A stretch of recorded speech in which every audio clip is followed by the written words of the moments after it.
여러분은 헌신의 자리에 나오라는 말을 들었을 때 소망, 기다림, 설레이는 마음이 있습니까? 아니면 먼저 부담이 다가오십니까? 아니면 아무런 생각이 나지 않으십니까? 이런 질문 하나로도 우리의 자신을 돌아보게 됩니다. 우리가 기도와 말씀으로 아버지께 가까워지려고 하는 가운데 우리 안에 무엇인가 불편함과 문제가 있다면 우리의 문제의 본질을 이해하기 위해서 스스로에게 기도하면서 질문해야 합니다. 내가 해결하려고 시도하는 문제는 무엇인가? 내가 그 문제를 충분히 이해하고 있는가? 나에게 필요한 행동은 무엇인가?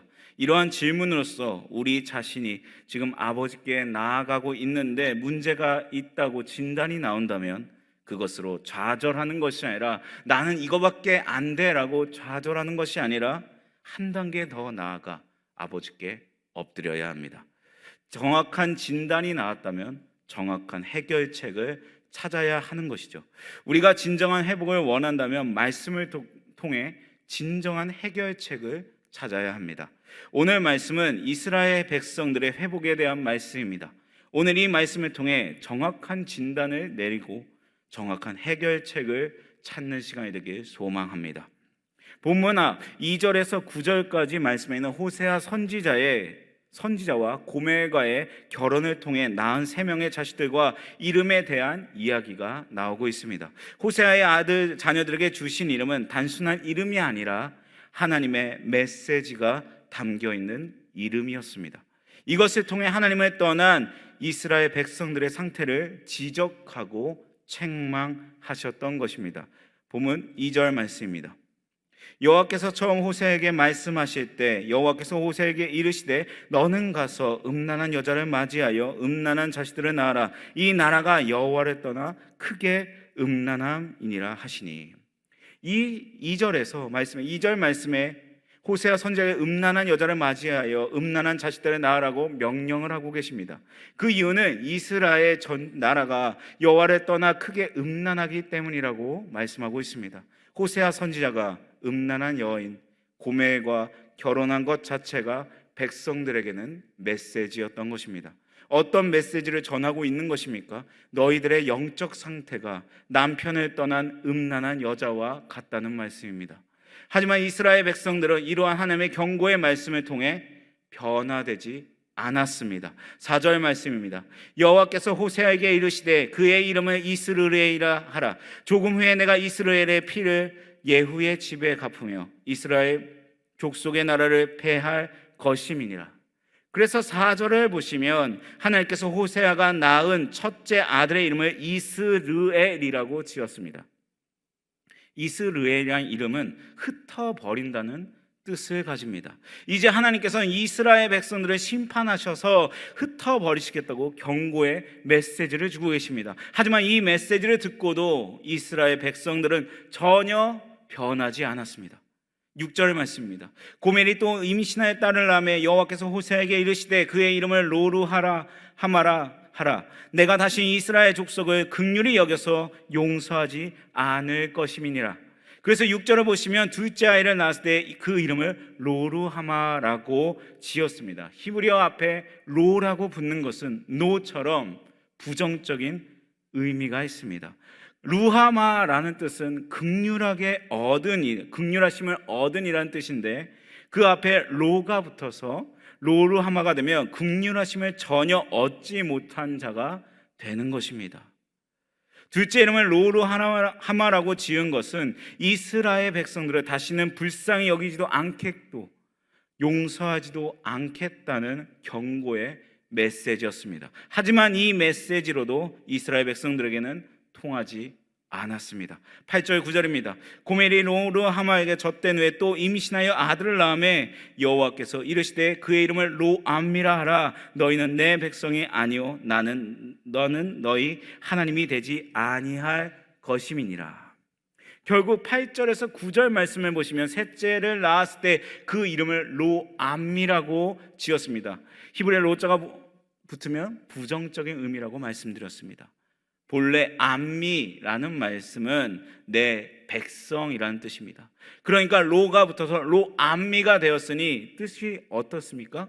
내 백성이 아니다 라는 뜻이 된 것입니다. 지금까지 하나님께서 뭐라고 말씀하셨습니까? 결혼을 통해 너희는 하나님을 배신하고 하나님을 떠난 음란한 백성이다 라고 말씀하셨고, 이스르엘을 통해서 내가 너희를 흩어버릴 것이라고 경고하셨고, 로루하마라는 이름을 통해 다시는 불쌍히 여기지도 않을 것이고 용서하지도 않을 것이라고 경고하셨고, 로암미라는 이름을 통해 너희는 이제 내 백성도 아니다 라고 말씀하셨던 것입니다. 본문 10절입니다. 그러나 이스라엘 자손의 수가 바닷가에 모래같이 되어서 헤아릴 수도 없고 셀 수도 없을 것이며, 이러한 상황 가운데서, 이러한 수많은 경고 가운데 변하지 않는 이스라엘 백성들을 통해서 오늘 10절의 말씀은 뭐라고 말씀하고 계십니까? 그러나 이게 중요합니다. 지금까지는 심판과 경고의 말씀을 하셨지만 그러나 이제 소망의 말씀을 주시겠다는 것입니다. 우리가 섬기는 하나님은 그러나의 하나님이십니다. 하나님의 사랑은 도저히 사랑할 수 없는 조건임에도 불구하고 베푸시는 사랑입니다. 우리가 하나님의 사랑을 받을 자격이 없는 정도가 아니라 하나님과 원수되고 하나님을 대적하는 자리에 있을 때조차도 베푸시는 사랑입니다. 이걸 언제 우리에게 증명하셨습니까? 바로 예수 그리스도를 이 땅에 보내시고 십자가에 내어주셨을 때 증명하셨습니다. 로마서 5장 8절입니다. 우리가 아직 죄인 되었을 때 그리스도께서 우리를 위하여 죽으심으로 하나님께서 우리에 대한 자기의 사랑을 확증하셨느니라. 이처럼 우리 하나님의 사랑은 결코 포기하지 않는 사랑입니다. 우리가 참된 하나님의 백성을 살려면 이 사랑을 경험해야 하는 거죠. 이 사랑에 감격하고 이 사랑 때문에 결단하고 이 사랑 때문에 다짐하는 경험이 있어야 하는 것입니다. 그때 우리는 진정한 하나님의 사람으로 거듭날 수 있습니다. 오늘 본문은 그러나의 하나님께서 어떻게 당신의 백성들을 회복시켜 주실까에 대한 말씀입니다.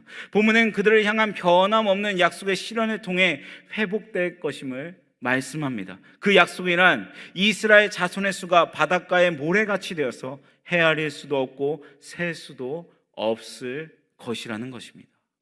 이 말씀은 이스르엘이라는 이름을 통해 내리시던 심판에 대한 회복을 말씀하고 계십니다.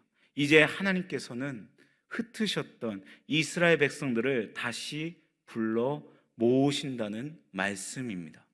이스라엘 백성들은 애굽의 참혹한 학대 가운데 있었지만 그들의 숫자가 엄청나게 번성했습니다. 얼마나 성장했는지 그들은 이 백성 이스라엘 자손이 우리보다 많고 강하도다라고 출애굽기 1장 9절에서 말할 정도였습니다. 그러나 바로와 그 신하들이 아무리 묘책을 동원해도 그들의 성장을 막을 수가 없었습니다. 그래서 애굽 사람들이 이스라엘 자손 때문에 근심할 수밖에 없었다고 성경은 기록합니다. 이와 마찬가지로 이스라엘 백성들은 아수르의 포로로 잡혀갈 것이지만 거기서 엄청나게 번성할 것임을 말씀하고 계십니다. 하나님이 대적하시면 그 누구도 이 땅에서 살아남을 자가 없습니다. 그러나 아무리 혹독한 조건 속에 있더라도 하나님의 은혜만 있다면 번성할 수밖에 없음을 믿어야 하는 것이죠. 오늘 이 본문에서 우리가 알 수 있는 것은 하나님의 회복의 성격입니다. 하나님께서는 약속하신 것을 반드시 이루시는 분이십니다. 하나님의 약속의 말씀이 분명하다면 우리는 절대 소망을 잃어서는 안 됩니다. 도저히 소망이 보이지 않는 분들이 계신가요? 이 자리 가운데서도 정말 소망이 아무것도 보이지 않다고 고백하신 분이 계십니까? 하나님의 약속을 붙잡기 바랍니다. 나에게 능력을 주고 나에게 믿음을 주고 나에게 용기를 주는 말씀을 성경에서 찾아보시기 바랍니다. 그리고 그 구절들을 정리해서 날마다 묵상하고 믿음으로 선포하며 하나님께 기도해야 합니다. 하나님, 약속된 말씀대로 내 삶에 이루어지길 소망합니다. 하나님이 약속하신 말씀이오니 내 삶에 분명하게 이루어질 줄 믿습니다. 은혜를 베풀어 주옵소서 라고 소망의 기도, 확신의 기도를 해야 하는 것이죠. 10절 말씀입니다. 그러나 이스라엘 자손의 수가 바닷가의 모래같이 되어서 헤아릴 수도 없고 셀 수도 없을 것이며 전에 그들에게 이르기를 너희는 내 백성이 아니라 한 그곳에서. 오늘 본문을 보시면 어디에서 이런 회복이 있다고 말씀하십니까? 전에 그들에게 이르기를 너희는 내 백성이 아니라 한 그곳에서 이런 일이 일어날 것이라고 말씀합니다. 전에 내 백성이 아니라고 불러졌던 바로 그 자리에서입니다. 이게 무슨 말입니까? 전에 우리가 로암미로 살았던 그 자리가 있었습니다. 그러나 이제는 그 자리가 암미의 자리로 변화되었다는 말입니다. 로암미의 자리에서 암미로 변화된 것이죠. 전에는 그곳이 우상을 섬기던 자리였습니다. 하나님의 가슴을 아프게 했고 나의 고집과 욕심만을 위해서 살았던 자리였습니다. 하지만 그랬던 그 자리가 이제는 하나님만을 섬기며 하나님의 기쁨을 구하며 하나님이 원하시는 삶을 사는 자리로 변화된 것입니다. 바로 이것이 전에는 내 백성이 아니라는 그곳에서 살아계신 하나님의 자녀라고 불리는 변화가 일어나는 모습입니다. 도저히 하나님의 자녀라고 말할 수 없었던 그 현장에서 이제 하나님의 자녀라고 인정할 수밖에 없는 회복의 역사가 일어난다는 것입니다. 이런 변화가 분명하게 일어났다면 그때 우리는 살아계신 하나님의 아들들이라고 인정을 받게 될 것입니다. 도저히 변화될 수 없는 사람이 변화되어 새 사람이 되었다는 것을 볼 때 세상은 하나님이 살아계시며 역사하셨다는 사실을 알게 됩니다. 주님의 말씀으로 가정이 변화되어 행복한 가정으로 변화되는 모습을 볼 때 세상은 하나님이 살아계심을 경험하게 되고 그 사람이 진정 하나님의 자녀가 되었다고 인정하게 되는 것입니다. 바로 이것이 회복의 목적입니다. 우리가 회복될 때 하나님이 살아계심이 선포되고 우리가 하나님의 백성이 분명해지기 때문입니다. 전에도 도저히 하나님의 자녀라고 부를 수 없었던 그 자리에서 이제는 살아계신 하나님의 자녀라고 인정할 수밖에 없는 역사가 일어난다는 말씀입니다. 그런데 문제는 우리가 너무나도 쉽게 이전의 모습으로 돌아가려는 습성을 가지고 있다는 것입니다. 뚜렷한 변화를 경험하고 참된 하나님의 백성으로 삶을 새롭게 시작했는데 시간이 지나서 보니까 다시 옛길로 돌아가 버린 것입니다. 이렇게 되면 어떻게 될까요? 오늘 말씀과 정반대의 결과가 일어나게 됩니다. 전에 우리가 회복되고 변화되었을 때는 하나님이 살아계신다고 인정하며 우리가 그 세상들이 그것을 바라보게 되는데 우리가 타락하고 변질되면 세상은 하나님을 비방하고 조롱하게 되는 것이죠. 그러므로 우리의 삶 가운데 그리스도 자녀다운 삶을 살아야 하는 것입니다. 회복의 목적이 어디 있습니까? 바로 우리가 로암미에서 암미로 변화되는 것입니다. 이전에 하나님의 백성이라고 말할 수 없던 살았던 그 자리에서 이제는 살아계신 하나님의 아들이라고 인정받을 수 있는 삶으로 변화되는 것이죠. 이전에 로암미로 살았던 그 자리에서 이제 끝까지 암미로 살아가는 것입니다. 11절 말씀입니다. 이에 유다 자손과 이스라엘 자손이 함께 모여 한 우두머리를 세우고 그 땅에서부터 올라오리니 이스라엘의 날이 클 것이미로다.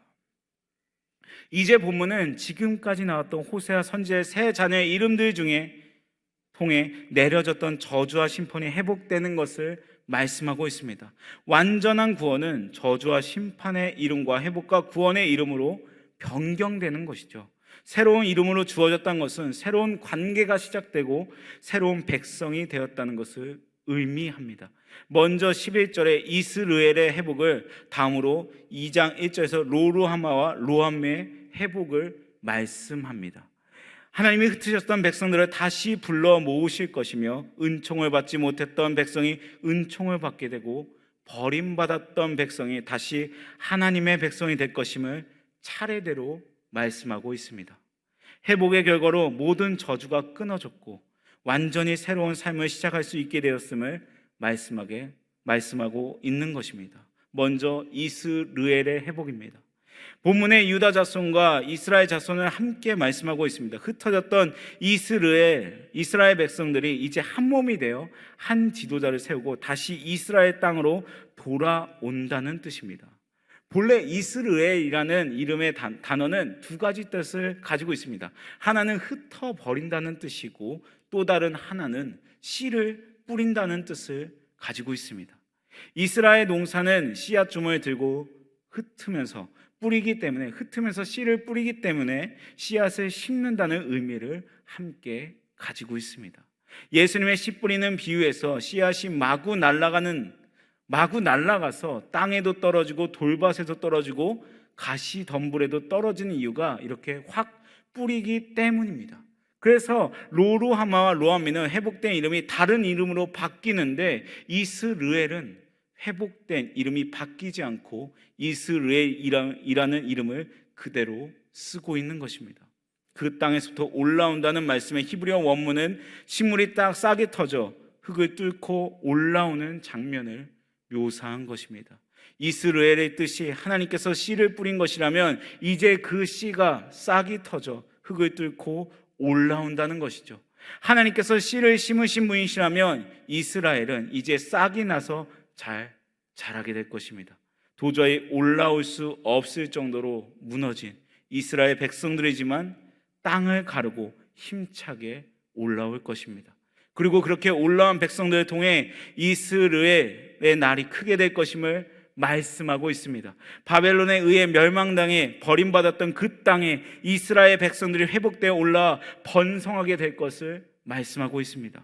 아수르와 바벨론에 의해 이스라엘 민족이 멸망했을 때 그 민족이 다시 일어설 것이라고 누가 생각했겠습니까?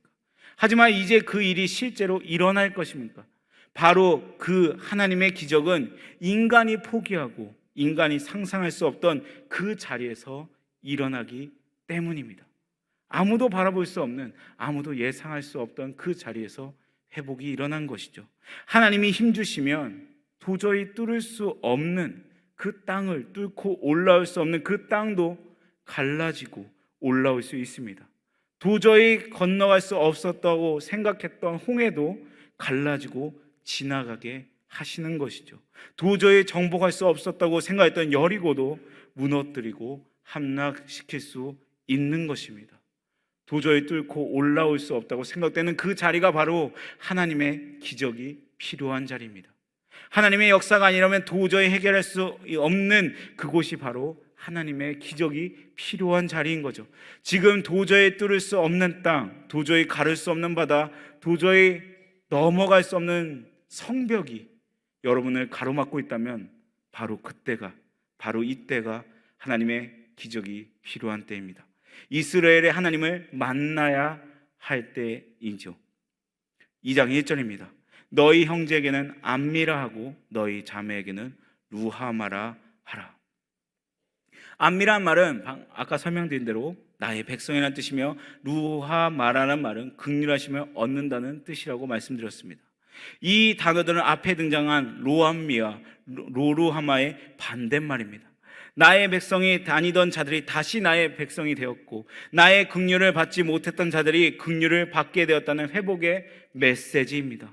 본문을 통해 우리는 진정한 회복의 의미가 무엇인지를 알 수 있습니다. 참된 회복은 참된 하나님의 백성이 되는 것이며 하나님의 긍휼하심을 받은 자가 되는 것입니다. 베드로전서 2장 10절 우리 다 함께 읽도록 하겠습니다. 2장 10절입니다.